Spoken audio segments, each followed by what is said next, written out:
Welcome to this week's video, and this week I'm speaking about healing aches, pain and physical stress with the spinal flow technique. So really what I'm on here to do today is to really let you know that the stress in our lives store in our body.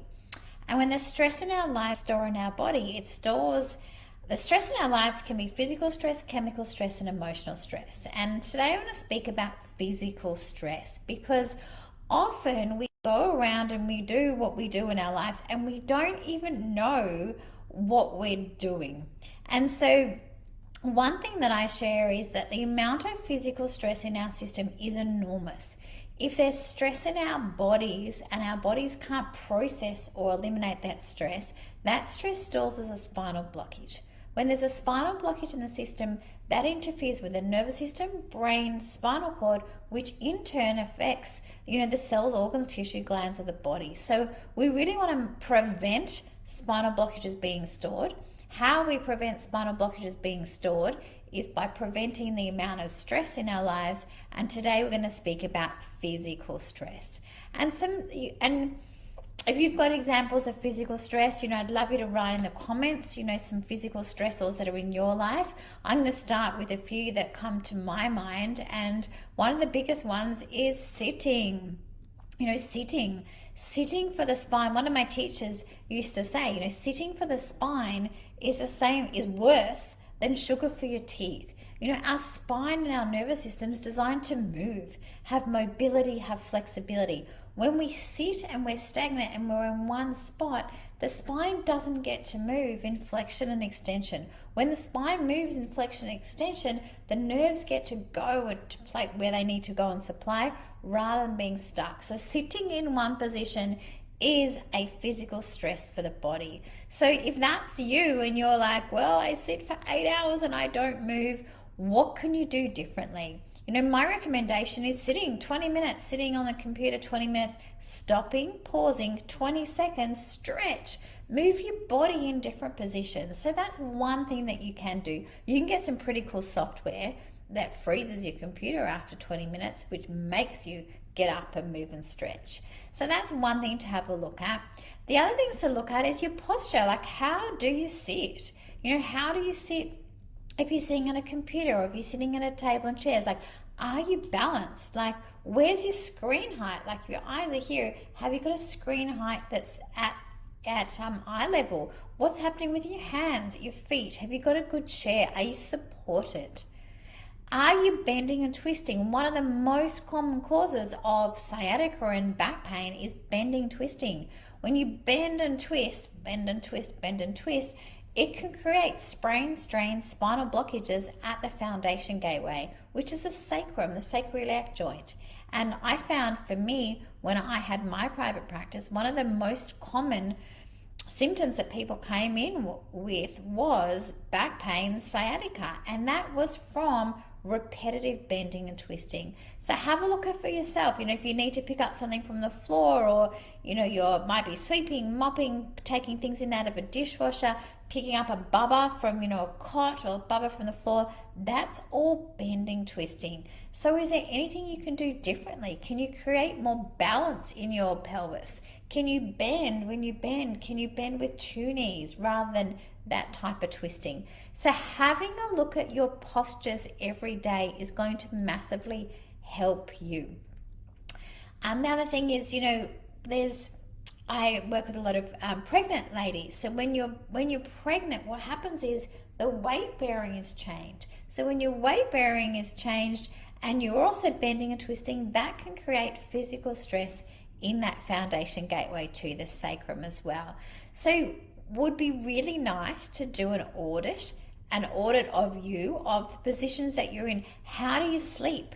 My recommendations is that you sleep on your side or you sleep on your back. I don't mind which, side or back, but I do recommend a curved pillow, because if you think about your curve, there's a curvature in your neck. So if there's a curvature in your neck and you get a curved pillow, that's going to help support that. And I'm not really big into buying or spending money on mattresses. A lot of people that I work with will say, I need to go buy a mattress. My thing is, don't spend money on a mattress, spend money on getting your spine free of blockages. Going, like, finding a spinal flow practitioner, making sure your spine's free of blockages so you can sleep on any mattress. I know for myself, when we moved back to Australia, we needed to buy all beds. We didn't go and buy the crazy expensive, double foam memory stuff. We just bought beds that weren't too hard, weren't too soft, and were just normal type beds. So I don't recommend spending a huge amount of money on beds. I think you can get a standard bed, but make sure that your body's free of blockages. When you sleeping on your tummy is not great. If you sleep on your tummy, think about what's happening. Your body and your neck is turned one way the whole night. It's no different. Like, if you want to do this as an example now, if you want to turn your head all the way to the right and spend the rest of the day like that, what's going to happen after time is you're going to feel fatigued. You might have neck pain, you might have headaches, because your body and your neck is not designed to be turned one way. We want our bodies balanced. Brain, spinal cord in balance and in alignment, because that's where healing happens. And while we sleep, our body's healing. So just think balance. Sleeping on your back, sleeping on your side, a curved pillow is always going to help as well. And then think about other postures that you're in. I know that there's so many people on their phones, like staring out on their phones the whole time. So if you are on your phone, what do you need to do? Do you need to bring it up? Do you need to be lying maybe, on a couch or on a beanbag so you're comfortable and you're supported? So really start to look at what you do every day, what positions you're in, and what you can do differently. And because it's a Monday, I love to have a challenge for my community on a Monday. On Monday, we be accountable. And every day we want to be accountable, but on Mondays we always choose and we commit to what are we going to do differently this week.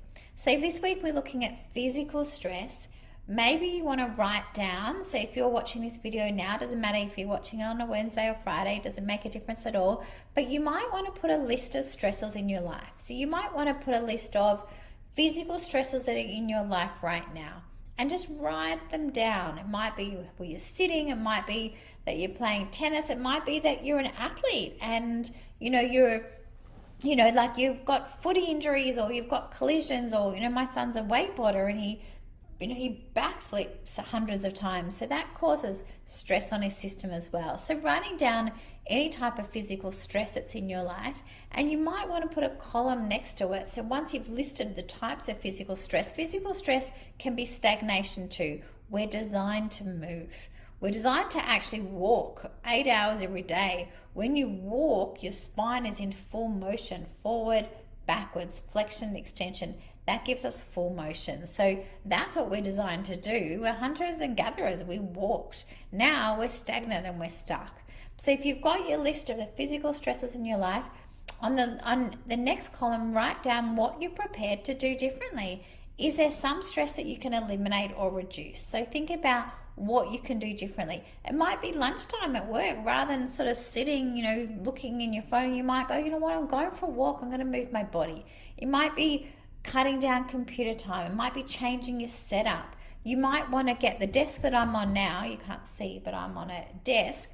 I've got a stand-up desk. So I'm sitting now, but if I want to stand up, I can just lift it up and then I'm standing. I'm moving all the time. You never want to sit next to me because I'm moving, because I'm aware that my spine needs to move.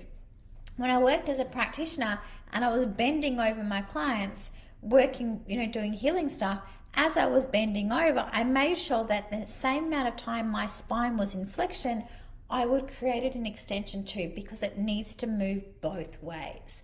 So think about what you do as a profession or as a mum or a dad. What positions are you in and what can you do differently?